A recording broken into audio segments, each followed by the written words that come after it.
to begin by picking up on something you said yesterday at the Foreign Affairs Council. European ইউনিয়নের foreign policy chief মনে করেন America, Israel এবং ইরানের যুদ্ধের মধ্যে হরমুজ প্রণালী ঘিরে যে অনিশ্চয়তা তৈরি হয়েছে, কূটনৈতিক পন্থায় এই উদ্ভূত সংকটের সমাধান করতে হবে।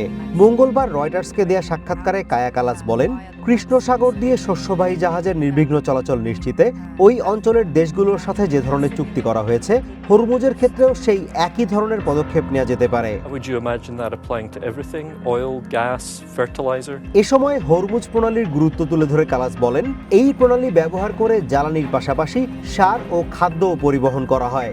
বিশেষ করে এশিয়ার দেশগুলো হরমুজের উপর প্রায় পুরোপুরি নির্ভরশীল বলে উল্লেখ করেন তিনি।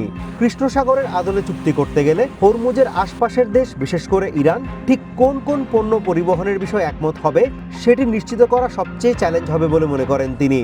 Is it wise to close the door here to some kind of participation? Hormuz প্রণালীতে জাহাজের নিরাপত্তা নিশ্চিতে কোনো পদক্ষেপ ইইউভুক্ত দেশগুলো নেবে কিনা জানতে চাইলে কায়া কালাস এমন সম্ভাবনা নাকচ করে দিয়ে বলেন, কোনো দেশই তার সেনাদের জেনে শুনে ঝুঁকির মুখে ফেলতে চাইবে না। হরমুজ খোলা রাখার ক্ষেত্রে সমরাস্ত্রের চেয়ে আলোচনার উপর আবারও গুরুত্ব আরোপ করেন তিনি। So you would imagine some kind of diplomatic solution and then European navies could be involved there.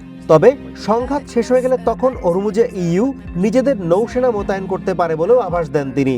When you talk about investing in the relationship, how can Europe invest in the transatlantic relationship? আমেরিকার বর্তমান কর্মকাণ্ড ঘিরে ইইউর মনোভাবের বিষয়ে জানতে চাইলে কালাস বলেন, America আসলে কি করছে ইইউ সেটি ঠিক বুঝতে পারছে না। পাশাপাশি ইরানের বিরুদ্ধে আমেরিকা ইসরায়েলের যুদ্ধের লক্ষ্য ও উদ্দেশ্য নিয়েও প্রশ্ন তুলেছেন তিনি।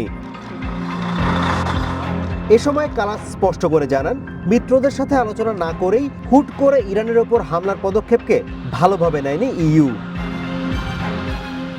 Azimur Rashid Kanak, one international desk.